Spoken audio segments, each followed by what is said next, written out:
Welcome to Aging in Style with me, Lori Williams. I'm an optimist by nature, and I believe you can follow your dreams at any age. My grandmother's journey with dementia ignited a passion in me to work with seniors.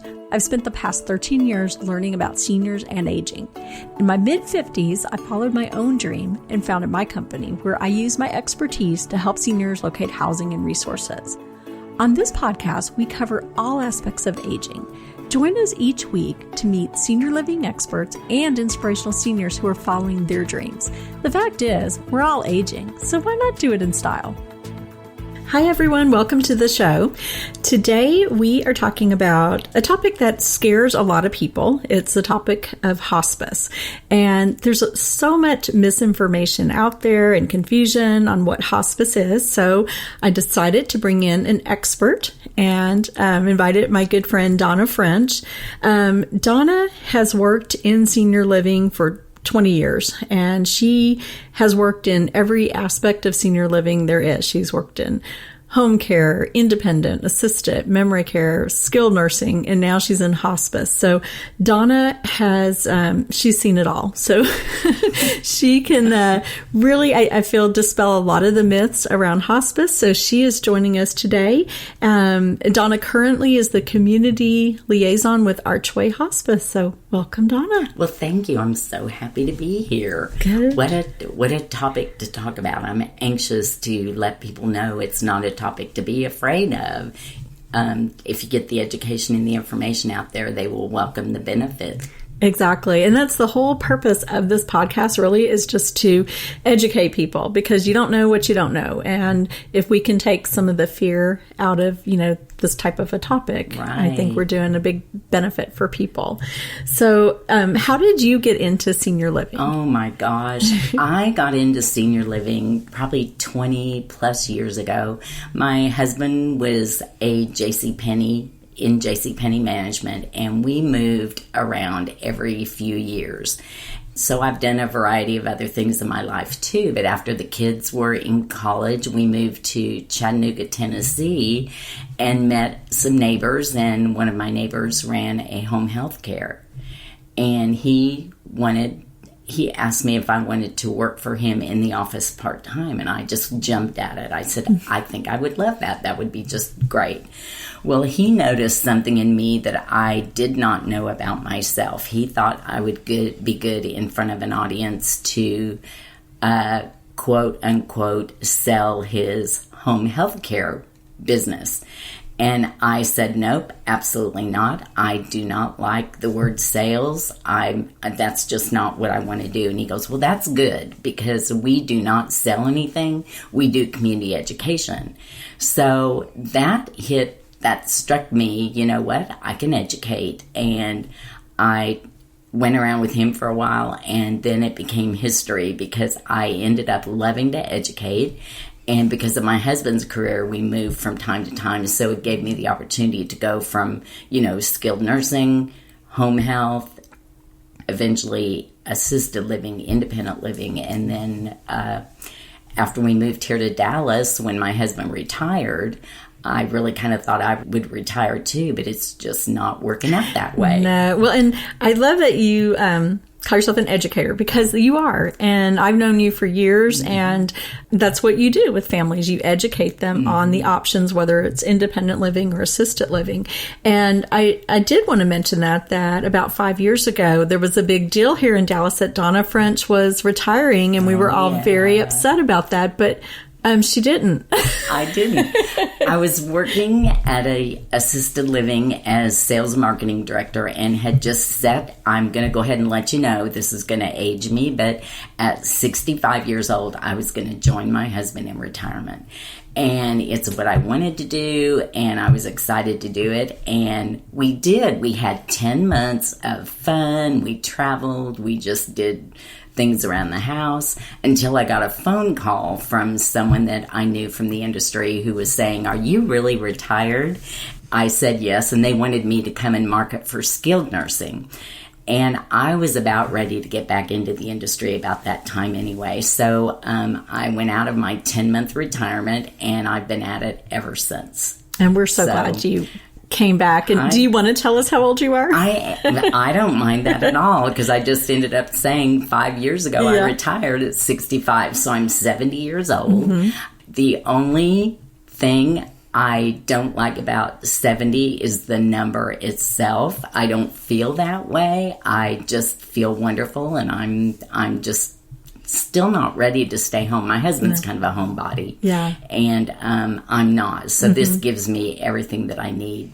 Well, I think people will be surprised that you're 70, because you don't look 70, you don't act 70, and Donna's one of my dearest friends, and I never think of you as 70. I feel like you're such an inspiration, though. Oh my gosh, thank you. You're welcome. Thank you so much. Well, I'm glad you didn't retire, and I'm glad that you ended up going into hospice, and now you can educate us on hospice. So what is hospice? Okay, hospice is a service that is for anyone, and I'm talking about any age, that has a terminal diagnosis and a estimated time frame of 6 months or less. However, that does not mean anymore that you bring hospice in at the very end of your life, because of medical breakthroughs, because of the way they treat different diseases now. There is no way they know when the death is going to occur.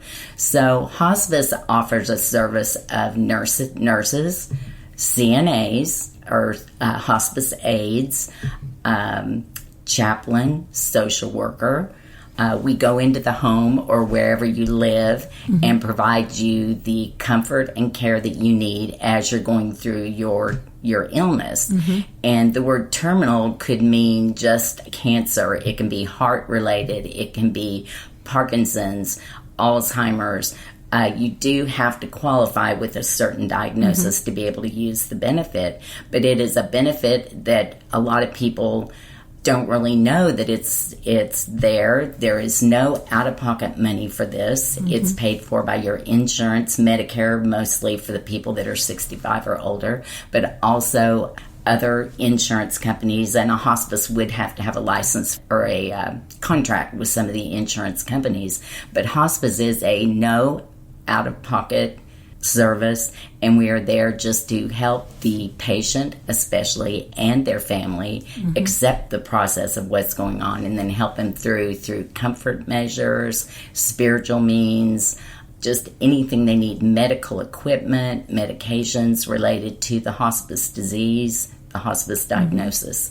And I learned about hospice when my grandmother went on hospice, and I was the same way, and this is, I think it's like 9-10 years ago now, but she had dementia, and when she went on hospice, my initial thought was, she's about to pass. But no, she lived for a year and a half. Yes. The benefit, like you said, they brought in a hospital bed. It was covered by Medicare. They brought in all the equipment she needed, her Depends, which was such a huge help because she did not have a lot of money. So this was a big help for my mom and my aunt who were caring for her. The beautiful thing of it was I was actually there when she was passing, and I was so impressed, and I just, ever since that, was such a great, it was a beautiful experience, actually. And I know that sounds strange to people to say. I'm glad you brought that up, because I know when they, invited me in to, work for hospice, I know even I, after all the years I've had in senior living, it scared me, because I thought I really have always been about finding the next step for a senior, whether it was, help after a hospital stay, you need home health, or finding a new apartment to live in. And what I learned when I was educated on hospice is that I'm still giving the family the options they need to survive, and to survive comfortably and happily. And it doesn't always have to be a horrible, sad experience. Death, of course, nobody's prepared for it. No. But with what you have in a hospice company coming in, they create a bond with your loved one and with the family. They do. So that you can trust them. And, the first thing that we do is we tell them, we are available 24/7. We do plan of care together for our patients to let them know exactly when we're going to be coming by, whether it's a nurse or a chaplain or a home health aide, to do all the necessary things in the home or wherever you live. And we have our set plan of care, but if you need anything at any time, we are a phone call away, and we come. I mean, our nurses, one of the things I love about our nurses is when they get a call about a patient, one of the first things they ask is, do you need me to come over? Because the family may be so nervous something's happened, I don't understand, and they offer to come over. And that is such a comfort to the family.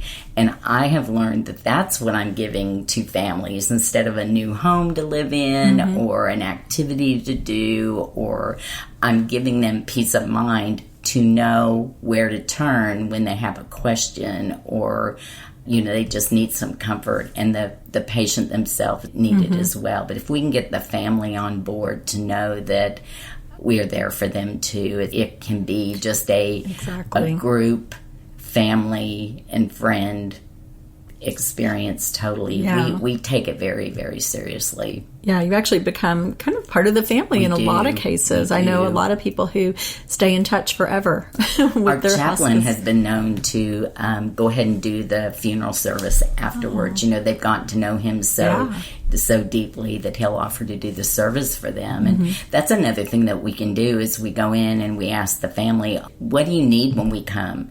Do you need help with setting up funeral arrangements? It's a hard subject to talk about because the minute you go in, you don't want to talk about their funeral. Yeah. However, we explain to them, if we know what your plans are at the time that the death happens, we will take over and help you through that. Call the funeral home. Make sure that, your loved one gets picked up and taken to the funeral home. We can take those away from you so you can spend your time with your loved ones, starting the grieving process. Another myth, Lori, that I know of when we're going through the grieving process is that hospice ends at death. Our company, and I think most hospice companies, we follow the family for a complete year to make sure that they have everything that they need. Maybe a support group, maybe just somebody to talk to, a chaplain to still go by. So it doesn't end at death. We follow you through the grieving process. It's different for everyone. Yeah, I think that's such a huge benefit. And I know I just had a family last week where the dad had dementia. It was pretty far along, and he had broken his hip. He couldn't stay in the rehab where he was, and it was a 911 situation. Like, what are we going to do? And we found a care home, but it was such a quick move, so we were able to get him on hospice. We were able to get the hospice, got all the equipment over there, the bed set up. They were there for the family, and it's just been such a blessing for this family that was so stressed out and just didn't know where to begin. Well, it starts with that myth that I know my loved one's dying, but I guess we take care of them until at the end, and then hospice can come in. And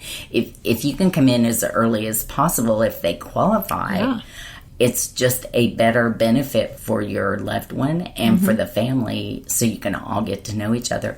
When we first go there, we don't know the patient either. So we depend on the family. Tell us the story. Exactly. Tell us what's going on. Tell us what we need to know to make sure that he or she has everything that they need. So that's what I'm talking about. We want their stories so we know what's the best for them. Everybody has their own plan of care. Every single patient is different. Every single family is handled differently.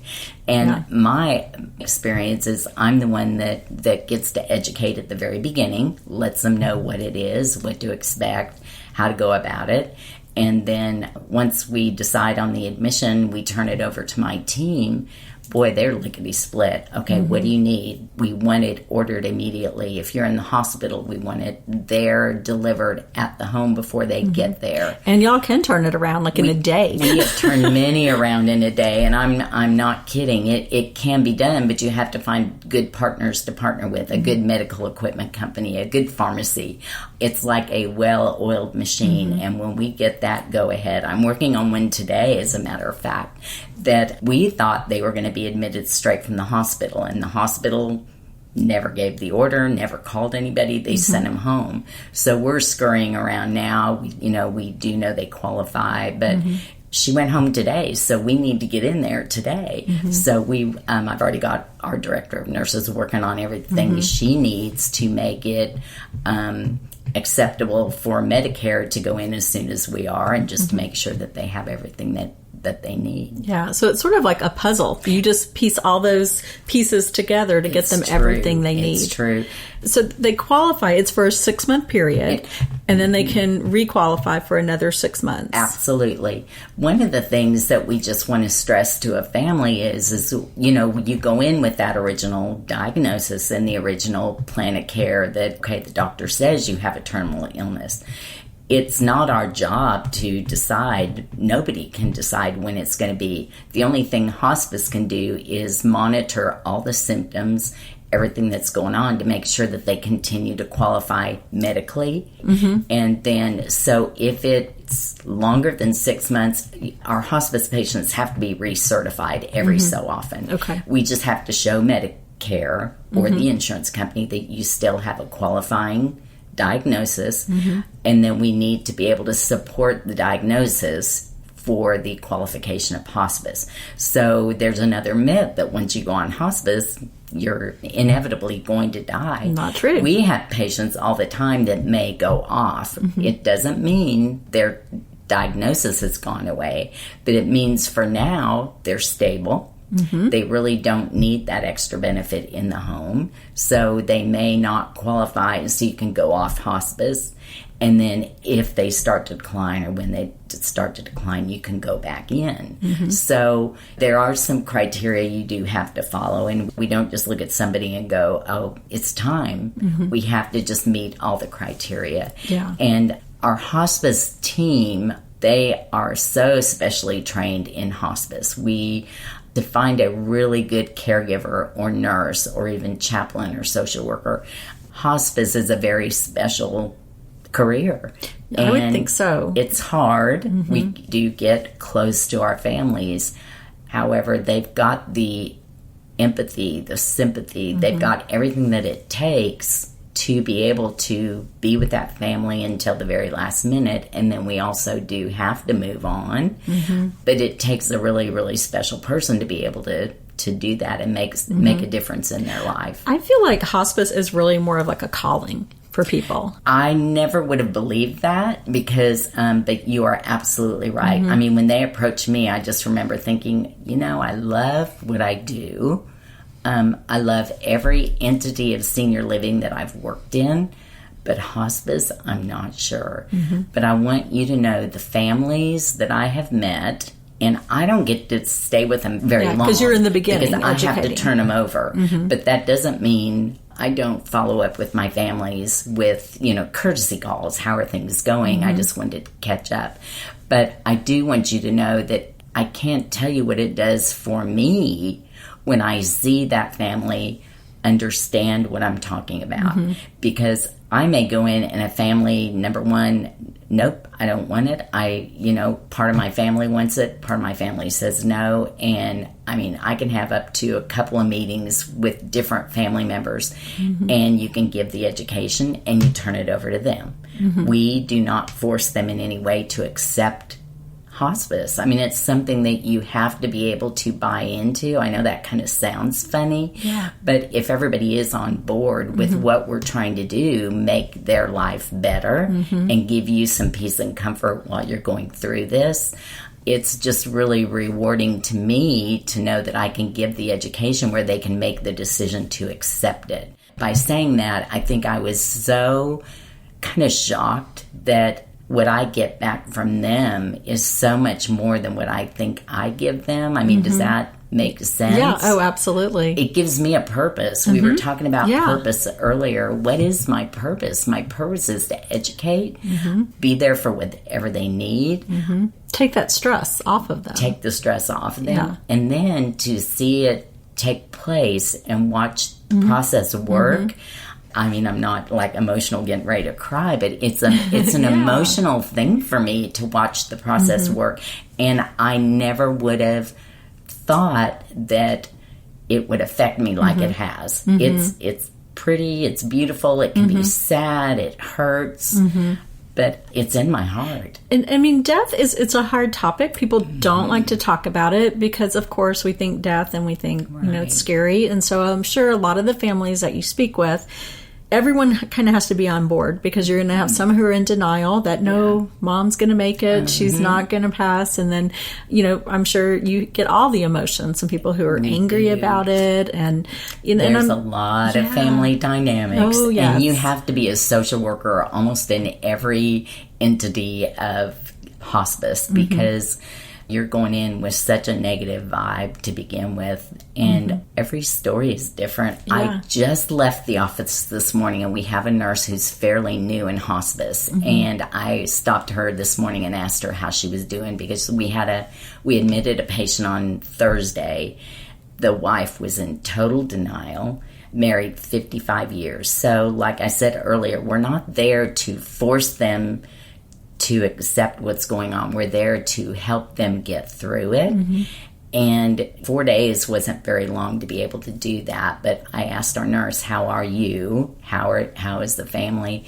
She was touched, especially. She said, Donna, I think what moved me the most is when they removed her husband from the home. He was in the military. She said, they removed him from the home with a flag draped over his body. And she said, we all just stood there at attention and saluted him as he went out the door. And it gave me goosebumps. I love that. But I watched how that affected her, and I thought, she's a really good nurse, but she's just experiencing some of these things herself. And to see that she thought it was so memorable and beautiful, wonderful and beautiful. That's just kind of what we do. Yeah. I know that sounds like, you're in hospice, I don't know how you do it. It's not all gloom and doom. Yeah, there's rewards there too. There it is. And it's going to end up being gloomy.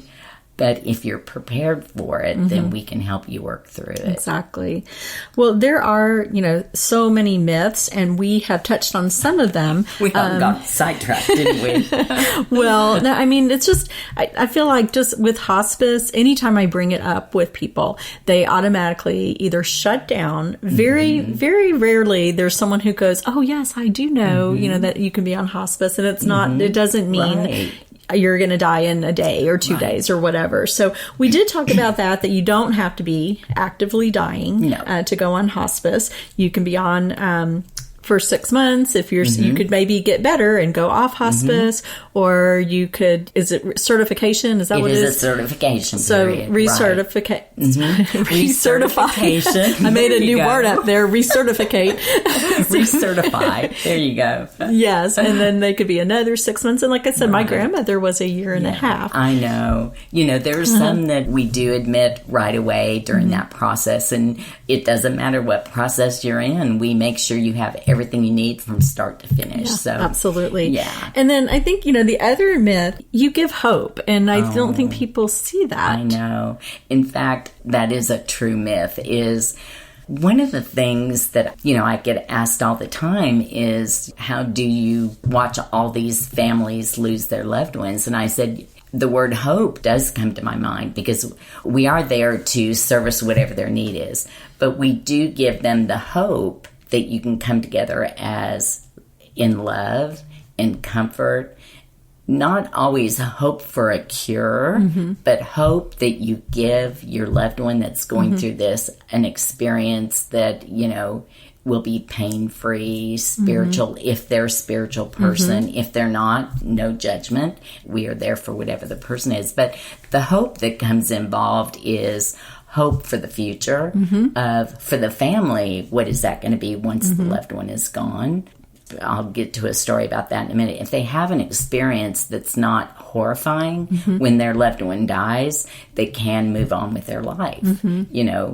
I've lost a few members of my family, actually 2 brothers and a sister, and my sister was not ready to die. She fought it every inch of the way, and that was way before I went into hospice.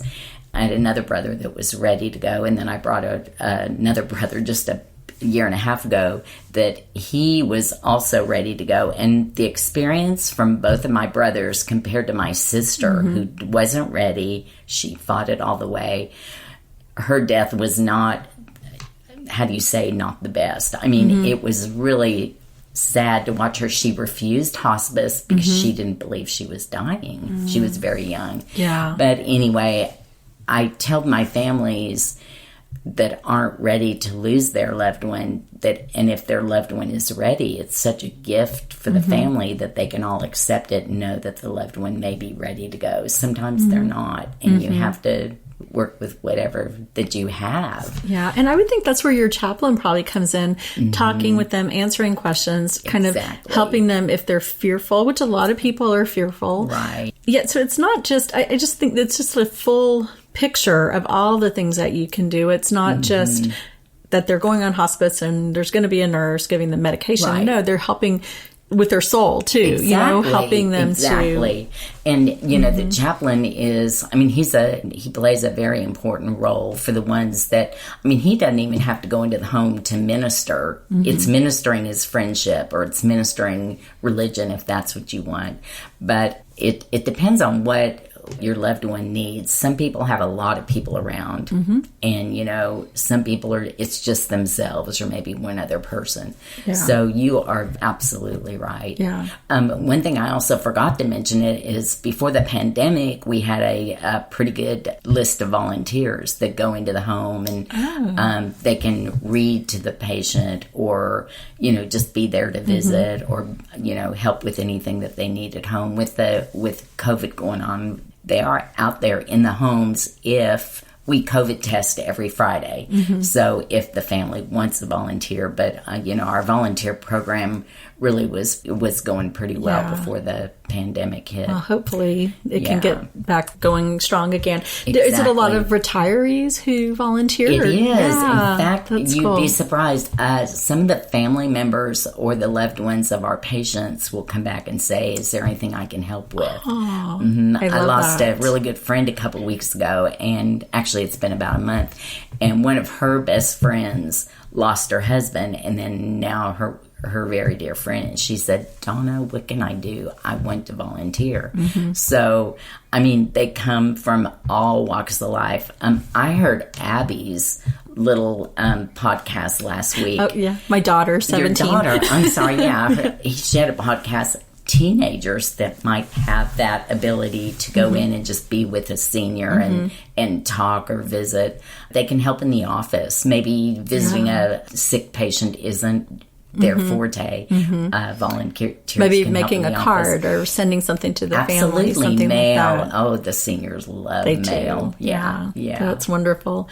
So I think we hit on pretty much some of the other myths. And like I said, there's so many. But one thing we were talking about earlier, if you choose hospice, people think that if you choose it, you no longer can get medical care. And that's not true. That's a very good point. When you go on hospice, you are accepting, that you have a terminal illness, and hospice picks you up for whatever the diagnosis is.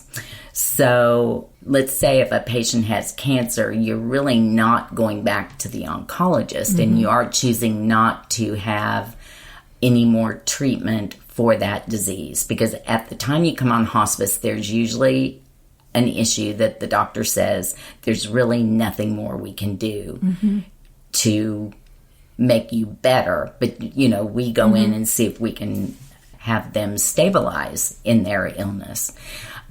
Well, let's take, for instance, we have a lady right now that she was, I think we picked her up for possibly heart, but she broke her hip. Well, we're not going to deny them going back to their orthopedist to go have their hip. So you can continue to have your medical issues seen as long as it's not related to the hospice diagnosis.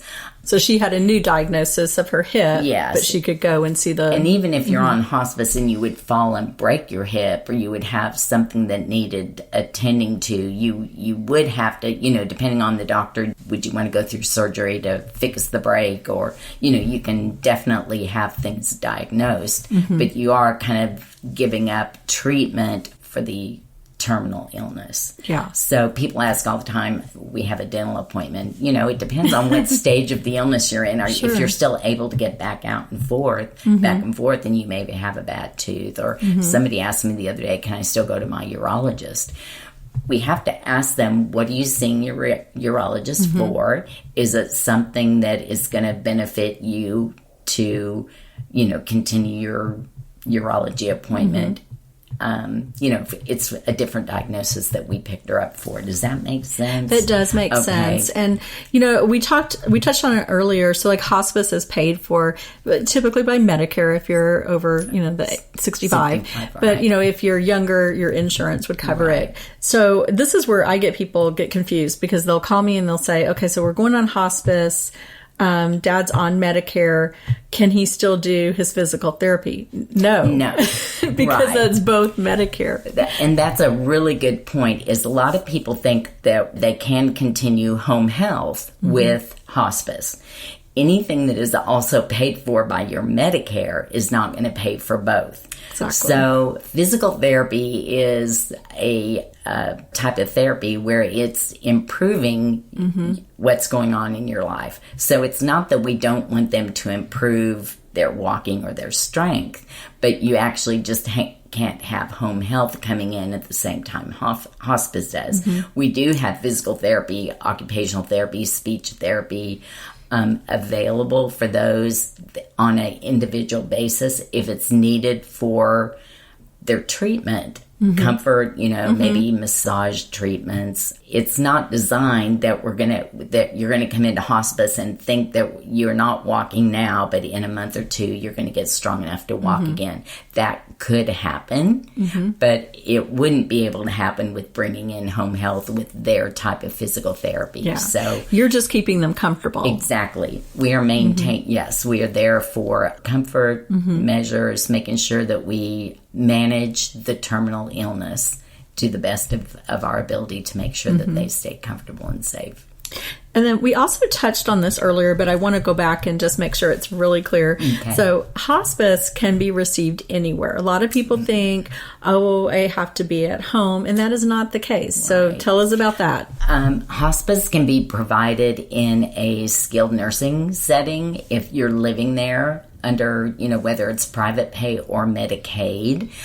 We do have a license for Medicaid patients as well. So we can go into skilled nursing facilities and add hospice to the treatment there because they've got the 24/7 care, and then we go in under the hospice diagnosis. We can go into independent livings, residential care homes, assisted livings, wherever you live. If you move, let's say you're in your home and you move to an assisted living, our team will follow you from your home to your assisted living if it's within our designated counties that we have a license for. So we follow you wherever you go. Yeah. So, and that's beautiful. And I think that's something that people get very confused about because they're like, well, how can I be in independent living and still receiving it? But that's all part of the age in place. And people don't understand the terms they use. I went to do an admission one day, and since you can't have home health coming in at the same time, that's one of the things that we try to make sure we know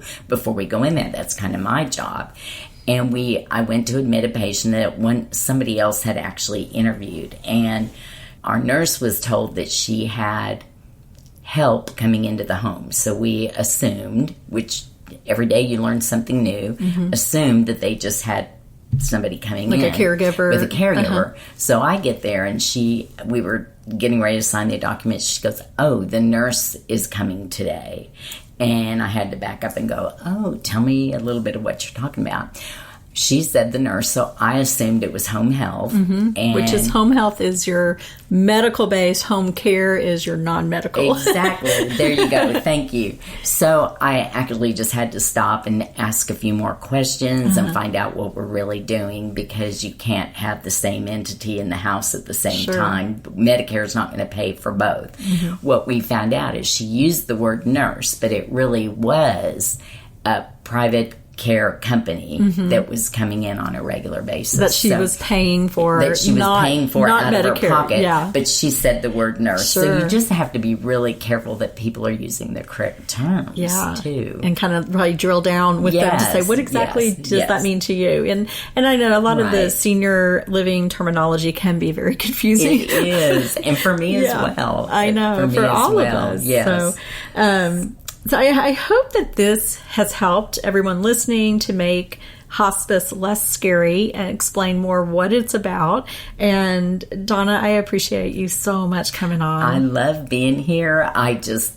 I wanted to make sure we covered the things that really were the myths. So if we missed anything, we'll do another That's right. Another podcast in a few months. So. Yeah, because there is so much to it. And when we were, talking about the show, there were a lot of other things we could talk about and add to, but we just don't want to make it really confusing. Right. There's so much more to it, and just keep in mind that it is for the dying. Mm-hmm. But what I like to do is when I talk to my families, I try to go, we are here for the living. You're still living. Let us give you what it takes, or whatever the needs are, to make sure that the life you have now, the loved one has now, is the best that it can be. Absolutely. So, try and get away from the word, even though inevitably that's what you're doing. But let's concentrate on what's going on now, because you can make it better for everybody. And you know what? I think that kind of says it all with hospice. Instead of it's like, let's change our mindset from hospice, you're dying. Let's change it to hospice. Let's give you the best quality of life that you have left. Exactly. Yeah, exactly. I think that's really important. So, thank you. Sure. Thank you, Donna. I hope you all did not mind listening to the topic, because, that's one of my biggest challenges, is getting around that word, your hospice. I don't know how you do it. Well, I don't know how either, but I don't know. It just makes me feel good when we can help the families. So. Well, you're following your passion. Yeah. We're glad that you came out of retirement. My husband knows better than to, say anything about it. It used to be when I worked in all the other fields, I'd call him up and go, I'm leaving in 10 minutes. You leaving your desk. Well, an hour later you're at home because something came up. So I always tell him now, I will call you in the car when the car is started, and that's when I'm on my way home. Yeah, because you never know. I know. With hospice, what's going to come up. So, well, thank you so much, Lori, for being thanks on. for inviting me. Of it was course. Just something that I just really didn't know I had a passion for, but I do. Yeah. And look at that. You discovered your passion later in life, which we always talk about on this show. At my late life, I discovered something that just keeps me focused and happy, and gives me, really gives me, it motivates me, if that's crazy to say. No, not at all. And it's fulfilling. Yeah. Thank you for all you do for our seniors. And Lori. Thank you. It's you, really, that motivates me, too. Look at you you're go. so sweet. Thank you. Thank you all for listening and not being scared of the term hospice. And I hope that we opened your minds. And if you have questions, want to know more about hospice, you can always reach out to me, to Donna. All of her information will be listed at the end of the podcast, so you can contact her. And as always, thank you so much for listening. Thank you, everyone. Sure. And if you are on Apple Podcasts, please go give us a rating. Let us know how you think we're doing. And if you have any questions or have a topic you want us to talk about, just drop me a line. Thanks. Bye-bye.